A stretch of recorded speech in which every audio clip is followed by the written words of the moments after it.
திருப்பூர் மாவட்டம் பல்லடம் அருகே வீடு புகுந்து திருடிய நபரை பொதுமக்கள் சுற்றி வளைத்து பிடித்து காவல் நிலையத்தில் ஒப்படைத்தனர்.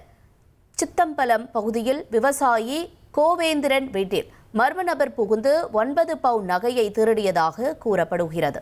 இதனை கவனித்த கோவேந்திரன் அப்பகுதி மக்கள் உதவியுடன் திருடனை மடக்கி பிடித்து தர்ம அடி கொடுத்து காவல் நிலையத்தில் ஒப்படைத்தார். போலீசார் விசாரணையில் பிடிபட்டவர் தேனி மாவட்டத்தைச் சேர்ந்த அசோக் குமார் என்பது தெரியவந்தது. அவரிடமிருந்து 9 பவுன் நகையும் பறிமுதல் செய்யப்பட்டது. சொந்தக்காரர் கோவேதன் சொல்லிட்டு அவர் வீட்டில் வந்துங்க நகை பணமெல்லாம் அவர் கல்யாணத்துக்கு போயிட்டு வந்துட்டு எல்லாம் வச்சுட்டு இப்போ கிளவர பண்ணை வேலை செய்யறதுக்கு போயிட்டாருங்க. தண்ணி குடிக்கிறதுக்கு வந்திருக்கிறாருங்க. திருடம் வந்து அந்த பூட்டை உடச்சி நகை இதெல்லாம் எடுத்துகிட்டு ஓடிக்கிறானுங்க. இவர் துரத்தி பார்த்துருக்கிறாரு. நாங்கள் இங்கே அதுக்குள்ள ஒரு 10-20 பேர் கூட்டிட்டோம். நாங்கள் எல்லாம் ஓடி பார்க்குற போது அந்த கட்டடத்துக்கு பக்கத்தில் காட்டுக்குள்ளே போய் மறைச்சிட்டானுங்க.